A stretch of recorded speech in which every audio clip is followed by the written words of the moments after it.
Joining me here on the Rich Eisen Show is a very busy man who is in the midst of a terrific year after directing the pilot episode of Tokyo Vice, which has been picked up for season 2 on HBO Max. But in addition to that, joining us from Italy, where he's directing his new film Ferrari, amidst having the #1 book on planet Earth for best-selling novels, Heat 2, the director of Heat from back in the day and the author of Heat 2, Michael Mann. How are you doing, sir?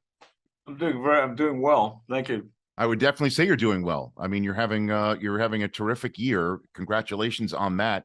Thank you. Let me just jump into it. Why Heat 2? You know, you wrote it with Meg Gardner, but why jump into this at this point of your career? Well, it never really left me. I mean, the characters are vivid. They had vast lives before the events of the 1995 film. I was always fascinated about, how to project them further into the evolving, transforming nature of professional organized crime. The way the world works in 95 is not the way the world works in 2022, or as far as that goes, 2000, when the sequel takes place, 2000, 2002. In other words, those patterns of transnational organized crime, for example, were emerging. The dark web was emerging in 2000, 2002. So basically, in a word, the movie Heat is a slice of these lives. And there was a lot before, and there's a lot after. So, and what tends to happen when you go as deep into characters as I like to, and as the actors I work with like to, they really become alive. They become their own kind of living entities, and so you never really leave it. And so the story in the novel picks up where we left off, or at least part of the story does. There's flashbacks, and of course there's the present day as well, where Al Pacino's character Vincent Hanna is searching for Val Kilmer's character, who, as we all know, his wife gives him the high sign to not come upstairs at the end of Heat, and he ends up escaping. Is that a story that you've had in your brain ever since the end of Heat? Is that what you? That part's new. What Heat makes reference to Hannah's work in Chicago in the 80s. Mm-hmm. And it says he went after Frankie Yonder at one point, who was a home invader, not this home invader, not Wardell. And as I research other projects or you're working through things, you find arenas, whether it's Batam or Ciudad Leste, which we location scouted and did some shooting in the Miami Vice. And so all these things are kind of rattling around, and the idea of driving this story into it with particularly the Shaharlis character, because Shaharlis was postmodern. Neil McCauley was very much a modernist kind of character. He had rules and regulations for himself, and if he deviated from them, the outcome was bad. He almost determined his own fate because he got spontaneous. And once he got spontaneous, he made the mistake of going for Wingrow, and that undid him, in effect. Shaharlis just seems to skate on by. And so in that sense, he always felt to me very much like a character for the new millennium. And so the idea of Shaharlis, and I can't divorce him from Val Kilmer in my mind, the idea of Shaharlis moving forward into a whole new area where everything changes. When I say everything changes, it's like, as good as these guys were in 1995, they were basically being 19th century bandits holding up banks. So the sophistication of what they did was no different than it could have been the 1880s, and you could have told the same story of bank robbers.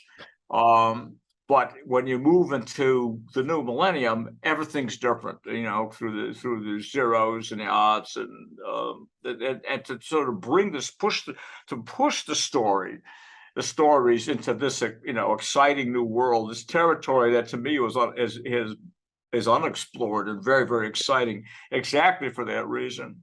Well, clearly, you've done more than just police dramas. And, I do want to talk briefly about Ali. The Insider is just a brilliant film. Thank you. And you're welcome.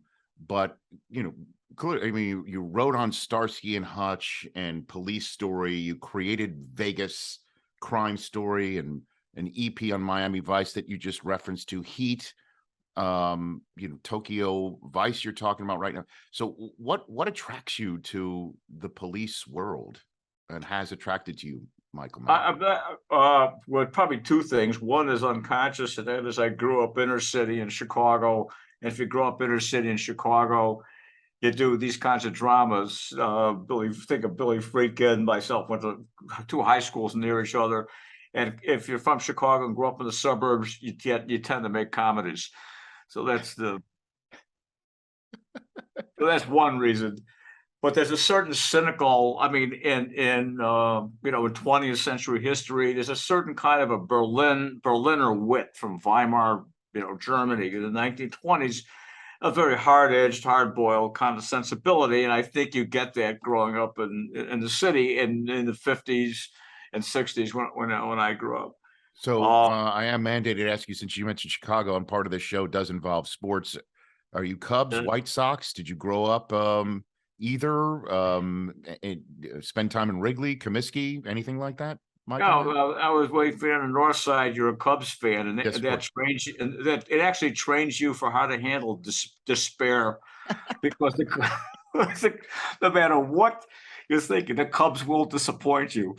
Count on it. So it's very good training for later in life.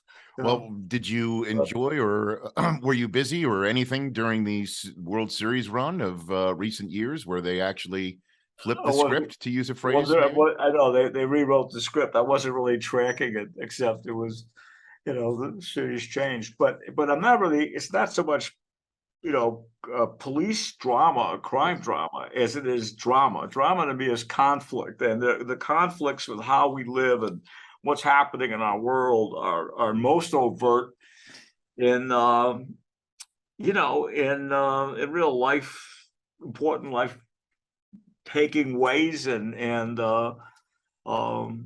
these kinds of stories. I never think of it as genre. I don't think of this book as genre. I think it's a book, it's a novel, it's a story, it's about life on the streets. So if I'm moving around on the Fig track or the Figueroa track, where a lot of the events take place with Wardell and these trafficked young girls that are on the track, in the 2000 section of the book, that's really human drama, and a lot of, by the way, a lot of it's fact based. So we've been there, talked to these people, and so it could be. So to me, it's not genre; it's human life. Michael Mann, the director of Heat, and now the co-author of the new top best-selling novel on planet Earth, atop the New York Times bestseller list, Heat 2, here on the Rich Eisen Show. So you are very well known for your research going into a film. And before I dive headfirst back into Heat with you, I do want to ask you what you learned about Muhammad Ali that you perhaps didn't already know going into Ali in 2001, Michael Mann. Everything. It was spending time with Muhammad. He was there during all of the pre-production, which went on for 8 months, all of the shooting that we did in the States because of the Parkinson's. He couldn't travel, or he'd have been in Africa as well. Recreating that world. I mean, everybody's gone. Angela Dundee is gone. Howard Bingham is gone. But Howard Bingham, Angela Dundee, and Muhammad Ali, they working with them, we were able to build a world, and the role that Angela Dundee had, along with a couple of other terrific trainers and training Will becoming a boxer after 8 or 9 months of 5 days a week training in the gym we built. But the parts of Ali that I did know even before I met him, had to do with the fact that I'm 1 year younger than he was. Mhm. And what infuriated him in 1967 infuriated me and many other young men and women of my generation. So living through the 60s in particular, which is where we focus a lot, that's something we had in common. I'm not Black, I'm not African American, I know the South Side of Chicago, to understand why he had a problem with his father painting white Jesus for a Black church. I get it. And that's the kind of understanding is difficult to get to, but that's the necessary voyage to try to put myself in Muhammad Ali's shoes and see through his eyes as much as I'm capable. But there were a lot of surprises along the way. He was very aware of third world National Liberation Front struggles. It had to do with who the editor of the Nation of Islam was in the 60s, who happened to be very political and knew and wrote about those struggles. So it'd be so-and-so's haberdashery opened up on 64th Street on the front page, 3 pages in, it's about the struggle for struggles in Angola and Mozambique. So the world that he was alive to and the bringing himself to who shall I was the heavyweight champion of the world, I'm representative, and how shall I be representative to my people in effect? And then the expansion of that into everybody rising up from below, that journey for a quest for identity, or the representation, that's to me, that's what the movie was about. And spent a lot of time talking to him about that. It was a beautiful movie. It was remarkable. And I'm just wondering, you've worked with so many all-time greats, Michael, and you've been there and you've done that. But what was it like for you to have Muhammad Ali walk into a room or you walk into his for the first time with his world, his story, and your care in your hands, and talk to him about that? What was your feeling walking into that room and having It was awesome. I mean, it was extraordinary, and I wouldn't have been able to do it without Howard Bingham. Mm, And Ali was one of my all-time heroes sure. from early 60s, along with 2 other guys that I want to work with, the American Indian movement. And no, it was hard to describe. It was quite extraordinary. And then Ali spoke very softly. Howard had a little bit of a stutter, and I had some difficulty hearing what Ali was saying. So the 3 of us together had the same conversations. But we met, I think, the first meeting I had with him, he was in Las Vegas. Yeah. So let's get to a little bit of heat, if you don't mind. And on my program, we have a segment called Celebrity True or False, where I've culled things that have been written about either a person or a film. All right. And I've got some heat celebrity true or false that I'd like to hit. And you tell me what's true and what's not, if you don't mind, Michael Mann. We'll play that game with you right now. Celebrity true or false? You can't handle the truth. First up for you is true or false. Heat was originally something that you created in the late 70s and wound up making originally, or attempting to, as a television series called LA Takedown. Is that true or false? That's false. The Heat screenplay pre-existed LA Takedown, and I extracted the LA Takedown script from Heat and thought about making it a television series, but got into disagreement about casting the lead, but I owned it, so I was able to retain all the rights. And so what was the casting conundrum back in the day for television? There was I was very, very close friends with Brandon Tartikoff, who ran NBC at the time. And there was one actor who I was interested in having play one role, and Brandon and I had a very friendly, amicable disagreement, and I decided, you know what, let's just leave it alone and not do the series. And then so you just kept the script and is it true? I retained the rights, and Okay. but the Heat script that pre-existed LA Takedown didn't have the current Heat ending, and it wasn't until I discovered that ending that I was able to say, "Oh, this whole thing clicks in, and I want to do it as a movie." So how did you discover the Heat ending, Michael Mann? Something analogous to hitting yourself on the head with a hammer for a long period of time, and then you finally I get it, it's just I don't it had to do with that last image and the fact and the idea of counterpoint or like a fugue in music, where that De Niro's character, Macaulay, is writing out of existence into death, and is fortunate enough to be in contact with the only other person in his universe who understands him as completely. And that also, one at the same time, is also the man who killed him. And that both are true and both are there at 100%. And so that then gave me the idea that I want to be, when I'm with Hannah, I want him to apprehend Macaulay 100%. When I'm with Macaulay, I want him to evade Hannah 100%. And then the challenge, can you make all that happen at the same time? And then take audience and move them from each character. And every time you're with that particular character, you are empathetically completely connected to that character, even though in regards to story or plot, they're totally oppositional. They have oppositional ambitions to each other. What they want in the world of the film is completely in contradiction to other characters who you're also empathetically connected to. So that structure was very exciting, a very exciting challenge for me. And it came from the end image, then reverse engineered back into the rest of the screenplay via rewriting.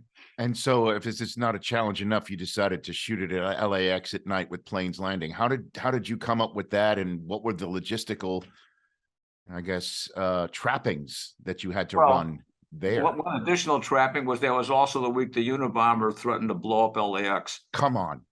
No, really. And then to really put total coincidence to work, the person who obviously had a role in dealing with the Unabomber and discovering his location was Lowell Bergman from The Insider. From The Insider. Yeah. Oh my gosh. That is you can't make that up. No. So who did you have to run that through to say, hey, I want to shoot something with planes flying overhead? And I imagine that you didn't have an unlimited time frame in which to shoot that, Michael Mann, right? Well, we had a fantastic location manager who I still work with, who I just had a meeting with about 25 minutes ago. Janice Pauly managed to get us permission to shoot on the approach to the runways.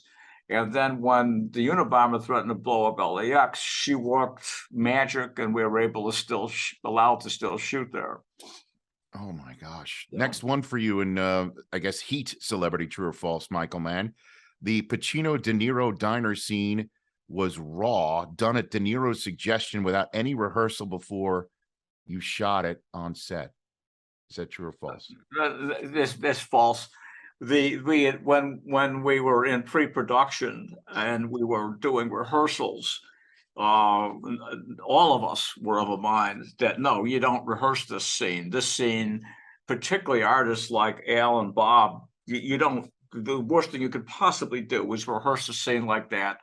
Feel you nailed it in a rehearsal. You'll never get back to that when you're shooting. And so you want magic to happen when you're actually not just filming it, but when you're filming it and you work towards that groove where it's going to happen and take 5, 6, 7, or 8, something like that. You don't want it to happen on take 1 because there could be a technical flaw or something wrong with the camera. So, film is wonderful. What I love about it is that selection you win with 1 vote. If you have 1 great take, that's it. That's the gem. And it'll never quite be that way again. So you're looking for it to be so real and magical and immediate and spontaneous. And so you don't ruin it by over rehearsing a scene like that. So what we did is we discussed about the scene. We didn't actually, run it. And if anybody spoke the lines, it was kind of in a robotic monotone. Nobody was putting anything into it because we all wanted to do it, that one time. How did you get Pacino and De Niro to do it, to do Heat, Michael? I met Al because Jimmy Kahn introduced me to him after we did Thief. I didn't know Bob very well. Art Linson did, and then Bob and I met a couple times, and they had never really worked together in the same film at the same time, and they read the script, and yes was the answer, and and then we put together what became, I think, a spectacular ensemble cast, and everybody, it was like an ensemble company. Val would show up on days he wasn't working to see what Bob or Al was doing, and John Voight was considered as significant and on exactly the same stellar plane as Bob and Al, and that was the feeling around the making of the film. It was quite wonderful. And then future Oscar winner and Natalie Portman as the daughter. I mean, Right. when you take a look back at it now, also the cast actually is even better than, I guess, or more accomplished now when you look back at it. True. Dennis Haysbert, Michael T. Williamson. Right. I mean, it's who's a close friend. It's. Couple more here for you, Michael. Man, true or false? To prepare for the film's By the bank way, heist. Michael T. Williamson's Don King Yes. is brilliant. It's a brilliant turn in Ali. Yes.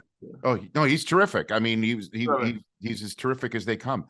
To prepare for the film's climactic bank heist scene, De Niro, Kilmer, and Tom Sizemore, you had him case a bank in Century City with the permission of bank security, and then made them recount from memory the layout once they left. Is that true or false? That's true.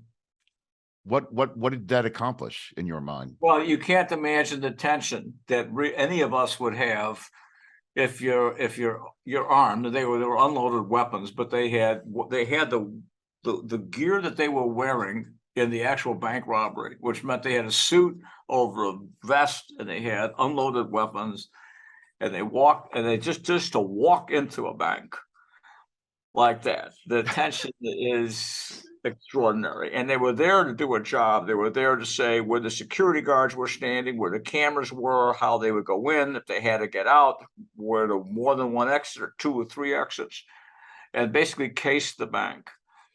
And like I said, we did this with the full knowledge of the bank officers, or they weren't, But And there were potentially patrons in this bank that day depositing or removing or just conducting their bank business, and they look up and there's Robert De Niro, Tom Sizemore, and Val Kilmer looking like they're casing a bank, if not getting set to knock it off.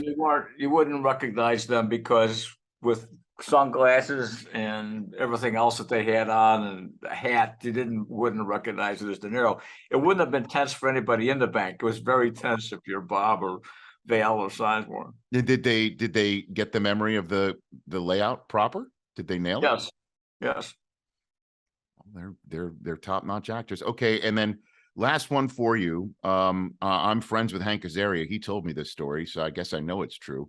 That in the scene where Pacino basically, cajoled him and told him that the jig was up for him and he's not going to start working for Hannah, that Hank had no idea that Pacino was going to talk the way that he did and the line that he did, this famous line, and Hank's reaction of the word Jesus was legit, and that's the scene that you kept in the film.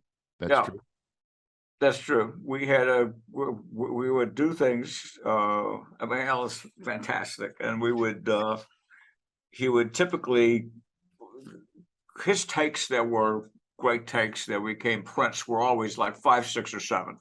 5, 6, or 7. He'd hit the zone, and that's where all the great takes were, 5, 6, or 7. Right. And then maybe do another one, take 8, and then he said, "Let me do a wild one," and that became a shorthand for Al just basically unplugging. And sometimes it would be outrageous and absolutely terrible, and sometimes it would be absolutely brilliant because he wouldn't know what was going to happen. And when we were probably 110 days into 120 days shoot by that point, and so everybody was kind of, a little bit worn out. It didn't occur to me that this was Azaria's first day on the show. I should explain to him that what we're doing. Can I do it? Well, yeah, sure, go ahead. So Hank had no idea what was coming. Either did I, either did Al. But that's what that came in. Al didn't know that line about the great ass. He didn't know that was coming? He didn't, not necessarily that was, some of that was scripted, but how exactly explosive it was going to become was a big surprise. All right. Before I let you go, since you're very busy on the set of Ferrari, with a remarkable cast, Adam Driver, Penelope Cruz, Shailene Woodley, just to name three, are you yourself surprised by the success of Heat 2, Michael Mann? Really gratified. It was a real push to bring these stories into the worlds that it goes into, and everywhere from the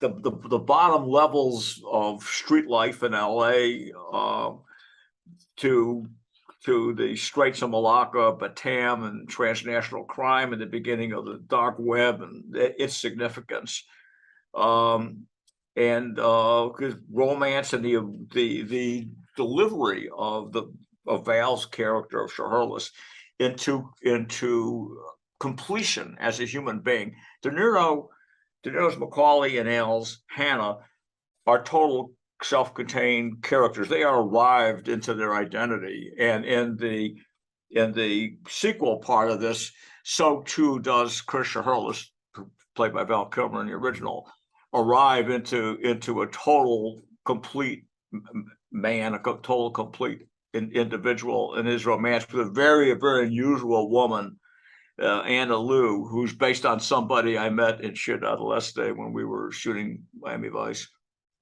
So is there, I guess I'm mandated to ask, I'm sure you get this question a lot, is this, you're gonna make a movie out of this at some point? What do you think? I'd love to, yeah. Okay. That's the I mean, that would be great. You talked to Pacino about it? Have you talked to Al about it already? I'm thinking about it, but this is the wrong time to be talking about who I'm thinking about. Okay, sounds good. All right, got it. And so I know the most difficult part about writing a book is selling it. So I appreciate you taking the time out of another film that you're doing in Italy, which I can't wait to see, Ferrari. I know you were a part of Ford versus Ferrari as well. So clearly this is something that interests you as well, Michael. So I'm looking forward to seeing what you got cooking up. And I appreciate you giving me the time here, sir. Thanks so much. Thank you. Thanks so much. You bet. That's Michael Mann right here on the Rich Eisen Show.